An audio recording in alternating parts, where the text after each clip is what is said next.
దేశం మొత్తం ఒకలా ఉంటే పశ్చిమ బెంగాల్ ఒకలా ఉంటది. ఎందుకంటే మొత్తానికైతే మమతా బెనర్జీ ఆ రాష్ట్రాన్ని బంగ్లాదేశ్‌లో కలిపేయడానికో, లేకపోతే ఆ రాష్ట్రాన్ని ఈ దేశం నుంచి విడగొట్టడానికో మొత్తానికి గట్టి ప్రణాళికైతే రచిస్తుందావిడ. ముఖ్యంగా ఈ పశ్చిమ బెంగాల్ అనేది ఈశాన్య రాష్ట్రాల్ని టచ్ అవుతది. అక్కడ అస్సాము అక్కడ. ఈ అరుణాచల్ ప్రదేశ్ దగ్గర ఈ బంగ్లాదేశ్‌కి మనకి చాలా చిన్న ప్లేస్ ఉంది. అది ఎంతంటే 22 కిలోమీటర్ల వెడల్పు మాత్రమే ఉంటుంది. ఇప్పుడు అక్కడ గనక ఆ లింక్‌ని గనక కట్ చేస్తే ఈ ఈశాన్య రాష్ట్రాలైనటువంటి 7 రాష్ట్రాలు సపరేట్ అయిపోతాయి. అంటే భారతదేశం నుంచి విడగొట్టడానికి వేర్పాటువాదులు చేస్తున్నటువంటి ఎన్నో ప్రయత్నాల్లో ఇది ఒక ప్రయత్నం.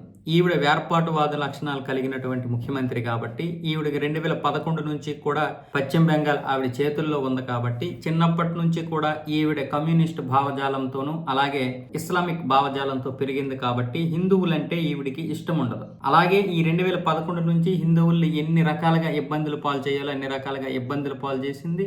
అలాగే చాలా వరకు హిందువులకు రావాల్సినటువంటి వాటిని ఏమీ కూడా ఆవిడ ప్రభుత్వం నుంచి చేయలేదు. అది పక్కన పెడితే ఇప్పుడు వక్ఫ్ సవరణ చట్టం అయితే రాజ్యసభలోను అలాగే పార్లమెంట్లోనూ ఆమోదం పొందింది. ఆ తర్వాత రాష్ట్రపతి గారు సంతకం పెట్టారు. అది చట్టంగా మారింది. అయినా సరే ఇప్పుడు ఆవిడ తన రాష్ట్రంలో దీన్ని చట్టంగా ఆమోదించడం లేదు. అమలు అవ్వనివ్వను అంటుంది ఆవిడ. తన వర్గానికి చెందినటువంటి వారితో రాస్తాలు, నిరసనలు, రాస్తారోకులు, దాడులు చేయిస్తుంది. ఇప్పుడేమొచ్చేసి ఈ దాడుల్లో బంగ్లాదేశ్కి చెందినటువంటి వారు ఉన్నారని తెలియడంతో ఇప్పుడు తన పరువు పోతుంది కాబట్టి ఇదంతా కూడా బీజేపీ చేస్తుంది.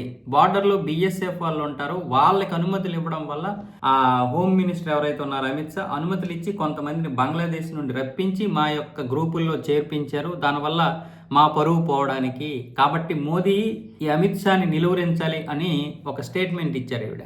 ఇంతేకాదు ఉత్తరప్రదేశ్ ముఖ్యమంత్రి యోగి ఆదిత్యనాథ్ పెద్ద సన్యాసుల ఫోజులేస్తాడు. అతడు యోగి కాదు, ఒక భోగి. మనం చూసాం కదా మహాకుంభమేళాలో ఎంతమంది చనిపోయారని. ఎంతమంది చనిపోయారు? అసలు 65 కోట్ల మంది 45 రోజుల్లో రావడం అనేది ప్రపంచ చరిత్రలోనే లేదు. ఈ చరిత్రని బీజేపీ సృష్టించింది. యోగి ఆదిత్యనాథ్కి విపరీతమైనటువంటి పేరు వచ్చింది. దాంతో ఆవిడ విపరీతంగా ఆ రోజు అక్కడ కుంభమేళాలో చనిపోయినందుకు 31 మంది చనిపోయినందుకు ఆయన ఏడ్చాడు. అలాగే ఢిల్లీ రైల్వే స్టేషన్ లో కూడా ఒక 18 మంది చనిపోయినప్పుడు కూడా ఆయన ఏడ్చారు. ఇది దురదృష్టకరమని అందరూ అన్నారు. కానీ 65 కోట్ల మందిని పోగు చేయడంలో అంటే ఆయన పోగు చేయాలని కాదు, అది ఒక 40 కోట్ల మంది వస్తారు అనుకున్నారు. ఆ ఏర్పాట్లు లేకపోతే జనాల్లో మార్పు రావడం హిందుత్వం మీద, దానివల్ల 65 కోట్ల మంది వచ్చారు. అంటే ప్రతి రాష్ట్రం నుంచి భారతదేశంలో ఉన్న ప్రతి ఊరు నుంచి కూడా కుంభమేళాకి వెళ్ళడం జరిగింది. ఇది జీర్ణించుకోలేనటువంటి వారందరూ కూడా అతడు ఒక యోగి కాదు భోగి అంటున్నారు. పశ్చిమ బెంగాల్ ముఖ్యమంత్రి అయితే స్వయంగా ఎన్నిసార్లు తిట్టిందో అయినా సరే ఆవిడ కడుపు మంట అయితే పోవడం లేదు. ఇప్పుడేమొచ్చేసి ఈ రోహింగ్యాల గురించి బీజేపీ మీద తోసేస్తుంది. ప్రజలేమైనా కళ్ళు మూసుకుని ఉన్నారు. ఆవిడ ఎన్ని చేసినా ఏం చేసినా సరే వచ్చే ఎన్నికల్లో ఎలాగైనా సరే ఓడిపోకుండా ఉండడానికి ఇన్ని ప్రయత్నాలు. కానీ ఆవిడని మరి ఏ విధంగా ప్రజలు అర్థం చేసుకుంటారో తెలియదు. కానీ ఈసారి గనక గెలిస్తే పశ్చిమ బెంగాల్ చాలా తీవ్రమైనటువంటి పరిస్థితుల్లోకి వెళ్ళిపోతుంది. సో మళ్ళీ ఇప్పుడు పశ్చిమ బెంగాల్ని కాపాడుకోవాలంటే బీజేపీ రావాల్సిందే.